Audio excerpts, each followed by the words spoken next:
25 ஆண்டுகளாக நடக்காத Chennai press club தேர்தலை நடத்த முற்பட்டதற்காக சமூக வலைதளங்களில் தன் மீது பயங்கர தாக்குதல் நடத்தப்பட்டதாக மூத்த பத்திரிகையாளர் இந்துராம் குற்றம் சாட்டியுள்ளார். சென்னை பிரஸ் கிளப் தேர்தலில் வெற்றி பெற்ற நிர்வாகிகளின் பொறுப்பேற்பு விழா நேற்று மாலை நடைபெற்றது. இவ்விழாவில் பங்கேற்ற இந்துராம் பேசுகையில், தேர்தலை நடத்த முற்பட்டதற்காக தன் மீதும் நக்கீரன் கோபால் மீதும் சமூக வலைதளங்களில் பயங்கர தாக்குதல் நடத்தப்பட்டதாக கூறினார்.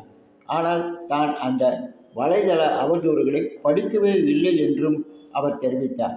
தற்போது இந்த தேர்தலை நீதியரசர் பாரதிதாசன் தலைமையிலான குழு சிறப்பாக நடத்தியிருக்கிறது என்றும், கடும் விமர்சனத்திற்கு ஆளாகியுள்ள இந்திய தேர்தல் ஆணையம் நீதிபதி பாரதிதாசன் நடத்திய தேர்தலை பின்பற்ற வேண்டும் என்றும் அவர் கேட்டுக்கொண்டுள்ளார். நக்கீரன் கோபால் பேசுகையில், பிரஸ் கிளப் உறுப்பினர் சேர்ப்பு முகாம் நடந்தபோது குளவிகள் கொட்டுவதால் ஒரு மரத்தை வெட்ட வேண்டும் என்று தான் கூறியதாகவும், அந்த மரம் வாஸ்து காரணமாகவே வெட்டப்பட்டது என்று வதந்திகள் பரப்பப்பட்டதாகவும் தெரிவித்தார். தேர்தல் நடத்தப்படக்கூடாது தன்னை தனிப்பதிவு ஊட்டியதாகவும் அவர் தெரிவித்தார். புதிதாக தேர்ந்தெடுக்கப்பட்ட பிரஸ் கிளப் பொதுச் செயலாளர் ஆசிப் பேசுகையில், தேர்தலுக்காக அமைக்கப்பட்ட சிறப்பு வழிகாட்டு குழு இல்லாவிட்டால் தேர்தலே நடந்திருக்காது என்றும், இத்தேர்தலுக்கு முட்டுக்கட்டையாக இருந்த வழக்குகளில் திமுக எம்பி வழக்கறிஞர் வில்சன் வீடியோ கான்பரன்சிங் மூலம் டெல்லியிலிருந்து ஆஜராகி தடைகளை உடைத்ததாகவும் தெரிவித்தார்.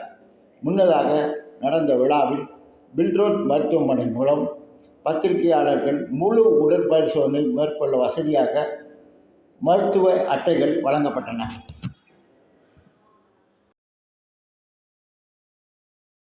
ரிட்டையர்ட் ஜட்ஜ் பாரதிதாசன் அவர்களும் அவருடைய assistant election officers Pandiyarajan and Lakshmi Priya அவர்களும் 60 லாயர்ஸ் அன்னைக்கு நடத்துனாங்க. With some volunteers also. அவங்களுக்குலாம் பாராட்டு தெரியணும். அந்த மாதிரி நாங்கள் பார்த்ததே அந்த எலெக்ஷன் கமிஷன் ஆஃப் இந்தியா மேல பல குற்றச்சாட்டுகள் வருது, பல விமர்சனங்கள் வருது. அது அவங்க இங்க கற்றுக்கொள்ளலாம் எப்படி நடக்கணும்னு சொல்லி. சோசியல் மீடியால பயங்கரமாக தாக்குனாங்க, குறிப்பா நக்கீரன் கோபாலையும் அன்னையும். நான் அதை படிக்கிறது கூட இல்லை. எலுமிச்சை மரத்தை வெட்டிட்டாருமா. ஐயோ, குழவி கிடைக்க வந்ததுயா, அதை வெட்டணும். குழவி ஒன்றும் செய்ய முடியாதுல்ல. குழவி இப்போ கையில் முடிச்சா வெளியே எடுக்க முடியும். மரத்தையே வெட்டினதுன்னா குழவி போவோம் அப்படின்னு வெட்டிட்டோம். அப்படியே சுற்றி போனேன். பின்னாடி ஒரு அதிகமாக இல்லை, ஒரு 1500 பாட்டில் கிடந்தது. நான் சொன்னேன், இது என்னப்பாண்ணே? ஆமாண்ணே, இது சரி, அதையும் எடுத்துருங்கப்பா. எப்பா, இதை சொன்னவங்க அதை சொல்ல மாட்டேங்கிறான். 1500 பாட்டில் வெளியே எடுத்து போட்டது சொல்லவே மாட்டேங்கிறானே அப்படின்னு சொல்லிட்டு விட்டுட்டாங்க.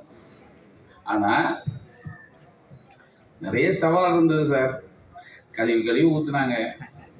எங்கள் டிஎஸ்கே அன்னைக்கு சொன்னார், தேர்தல் நடக்குது. இந்த சுரேஷ் எப்பயுமே யாரையும் பாராட்ட மாட்டார். அவர் எங்கிட்ட இருக்கிற போலீஸ்கார் 2-3 பேர் இருந்தாங்க. ஒன்று எங்கள் பகவான், இன்னொருத்தர் அந்த கண்ணன். பயங்கர போலீஸ். நிறைய பேர் ரிஜெக்ட் பண்ணதுக்கு நான் இல்லை.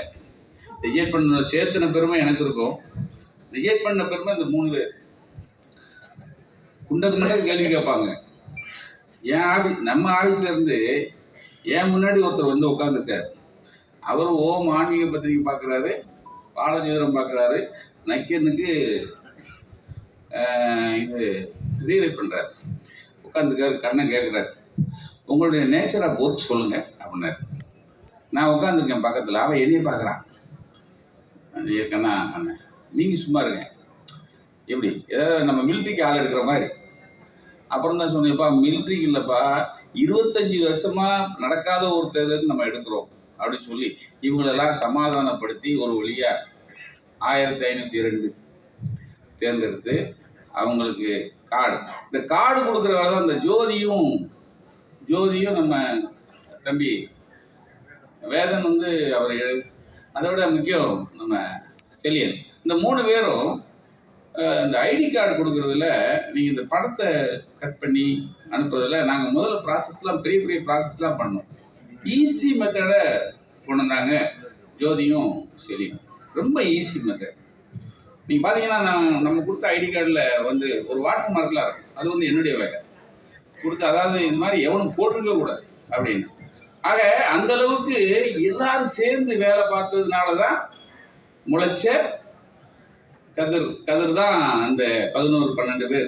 பைலாவின் அடிப்படையில பொதுக்குழுவில் நிறைவேற்றப்பட்ட அந்த தீர்மானத்தை சரியாக படிச்சு பார்த்து உங்களுக்கு எல்லா அதிகாரமும் இருக்கு, நீங்க தைரியமா நடத்துங்க, நீதிமன்றத்துல வழக்கு போனா நான் இருக்கேன் பாத்துக்கிறேன் அப்படின்னு சொல்லி அதே போல் நீதிமன்றத்தில் வழக்கு வந்தபோது கூட நாடாளுமன்றம் நடந்து கொண்டிருந்த சமயத்திலும் கூட ஒரு வீடியோ கான்பரன்ஸ் மூலமா டெல்லியில இருந்து இன்னைக்கு சென்னை உயர்நீதிமன்றத்துல ஆஜராகி இந்த வழக்குகளை எதிர்கொண்டு அதை வெற்றி கொண்டு இன்னைக்கு தேர்தல் நடத்துவதற்கு காரணமாக இருந்தது திரு வில்சன்.